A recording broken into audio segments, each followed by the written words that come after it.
might look a little bit different from the last video. I'm going to use as many YouTube tropes as I can. I did some off-camera mining. No, I actually didn't. I did some off-camera trading. So a lot of the grind work you would have seen in mining. That stuff was on camera.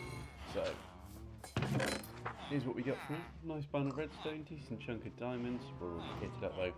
Fishes of my hook, some nice little loot there from the mines, and the stuff that we have done off camera. This was grindy,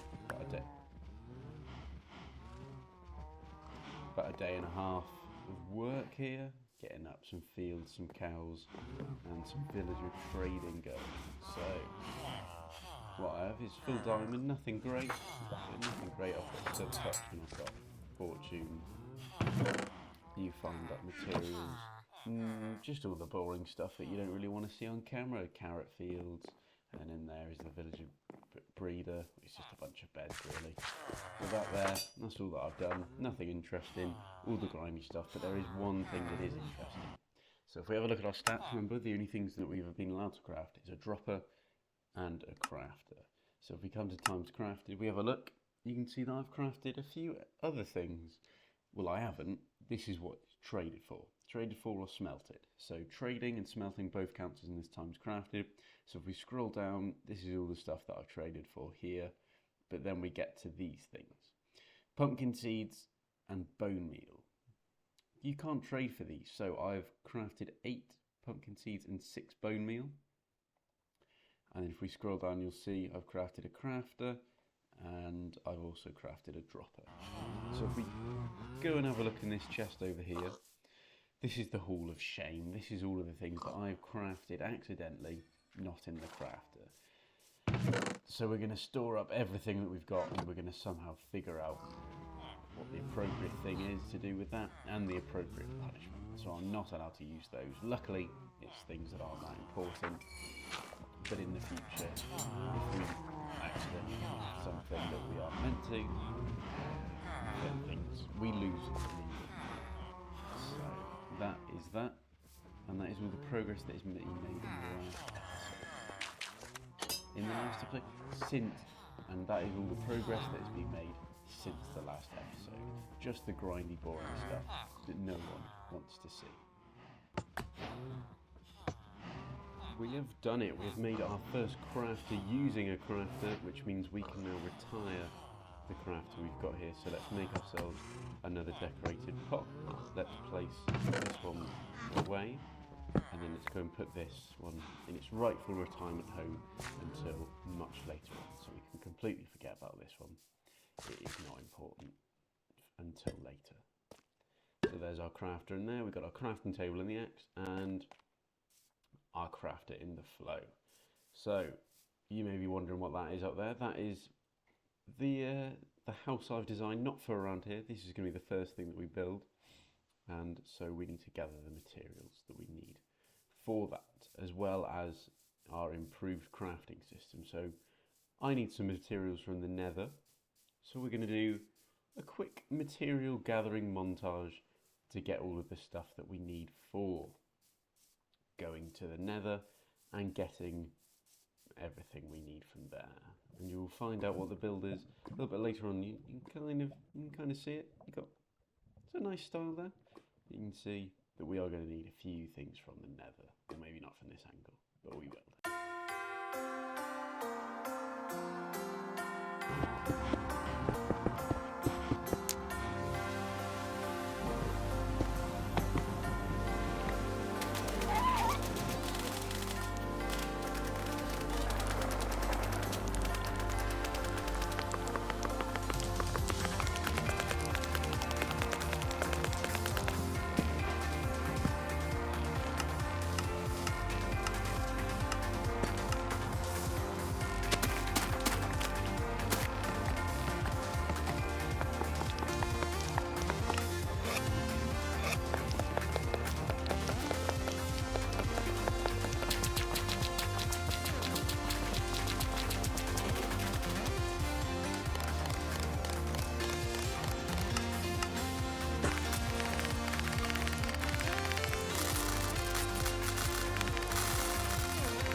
that is all of our materials gathered up that we need.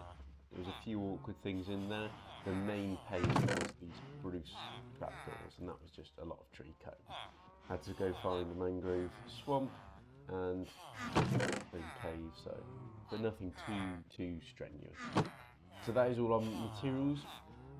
Now, without any shelter boxes, it's going to take a few trips to take them over to our location, because where we're going to be building is not here.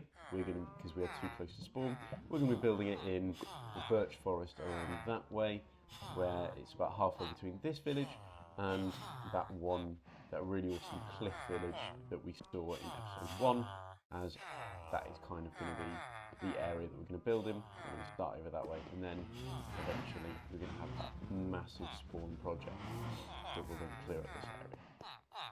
Been working on a few villager trades, trying to get a decent enough enchantments so that our pickaxes and all of our tools can be alright. Because at the moment we're rocking with this lame gear. The best thing I've got is this pickaxe here, and that's not fully upgraded yet, so we're just waiting on that, getting a few more trades in and then sorting things out with that. So I will see you in a couple of seconds. But for me it's going to be a straight trip to take all of our materials over there. So I'll see you in the birch forest after this spin. Now I'm going to forget to transition on the other side. Alright then, so we have made it to the birch forest. We have all our resources transferred over. This is about where we're going, in this little spot here. Over that way, just behind there, is where our base is, and just over that way is that really cool mountain village there. So we're kind of in the middle of this birch forest here, where we're going to build like a little village and then build up kind of the forest around it. So I now need to clear out this space here in front, as this is where our build is going to be going. As you can see, still obscured by the trees. I'm really milking it now. So let's get into the time lapse.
Right then, with our space dug out, it looks very random like this, but with the schematic in there from Lightica, it does make a lot more sense.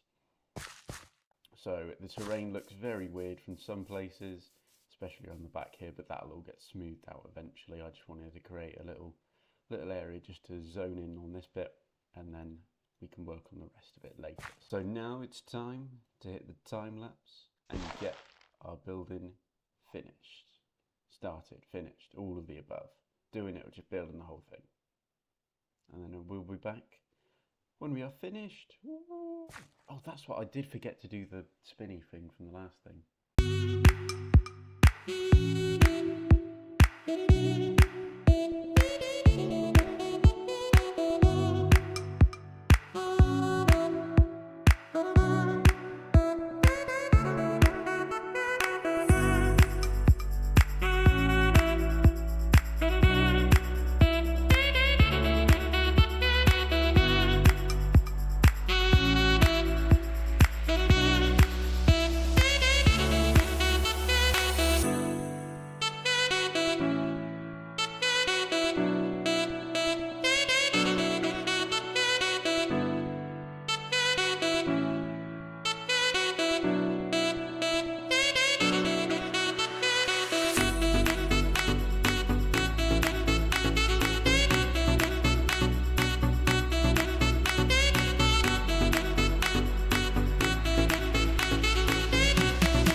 All right then, so that is the main bulk of our house done, as you can see.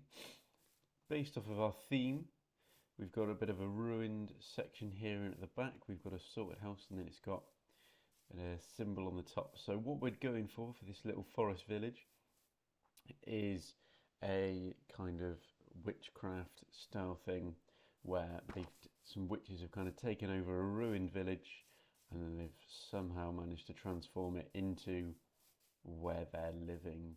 So I've got a few finishing touches to add on to this build. Obviously I don't have an interior yet because that was not part of my plans. But what we are going to do is we are going to knock that button, we're going to turn on there, place in our dripstone, as this is the mouth that the summoning circle on the roof has managed to summon in here. So that is inside here.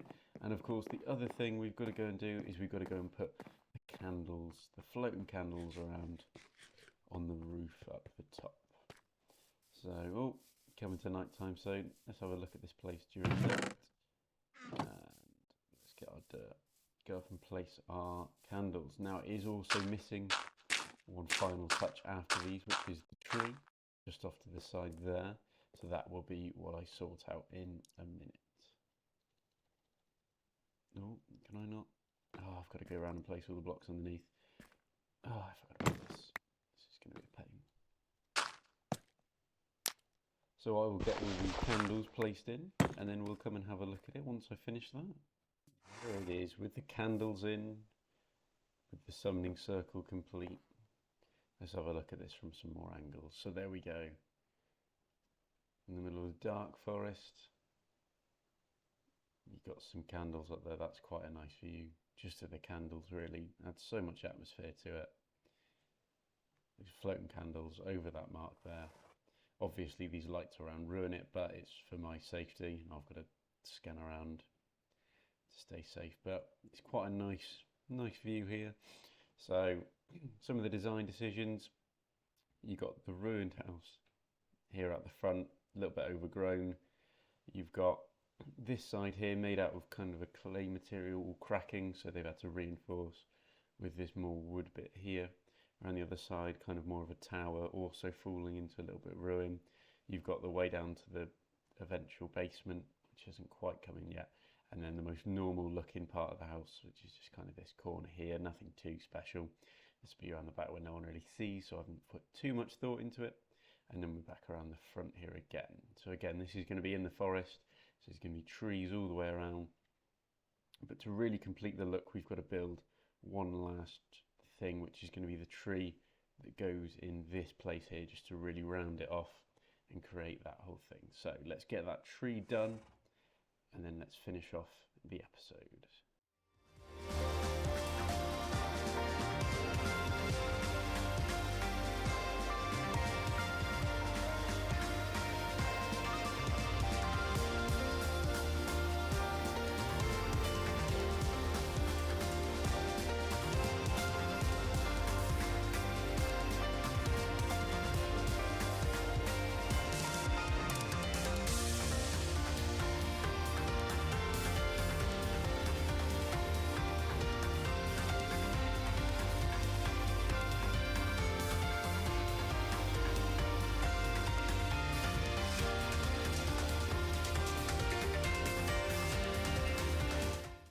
There we go, look at that, that tree just adds so much, and when there's the other trees behind it around, oh, things are just going to look so much better. Things can get a little bit darker in how they are. Those candles are going to stand out a little bit better against a nice background of trees, and these will all be terraformed in slightly different. So the tree very, very heavily inspired by BOO, as we all should be when we're in here. So we got that tough, the strip spruce and the oak making up the branches of the tree, and then you've got the leaves. We've got spruce leaves, which show the shadow, the darker, the birch leaves slightly brighter but still fairly dark, and then right on the top you've got the azalea leaves really showing those highlights. So I think it's a nice standout kind of oak style tree with the branches all coming off, really framing the house into the background. I really like how this has turned out, and it's going to be the great start of a nice little village project. Nice, so you can see we're a little bit far away from any sort of river and stuff, so we've got quite a big chunk of land to play with in this area, and we can see how it's very standout at the moment. But oh yeah, we're looking good at the moment, and with, you know, episode 3, for an episode 3 build, I think it's pretty good. I'm happy with it. I'm very happy. Next time, Max continues to press the button on the crafter. Why have I not made this better yet? Max continues to deal with the only thing in the game stupider than him. Out for ruining his audio. How do you like this mooing? Moo, moo, moo. Wow, episode 3. That is 3 more episodes than I thought I'd be doing. So, things may be slowing down now. They've been going out at a nice steady rate of once a week on a Sunday. I will try and keep to that schedule, but being back at work, things are just going to take a little bit longer if I even carry on. I'd like to, because I've had a really fun time doing these last 3 episodes, and I've got something planned for episode 4, which I think will be quite fun as a little project to continue above and beyond to keep me up with this. So from me and the big mouth of the monster behind me, thank you very much for watching, and goodbye.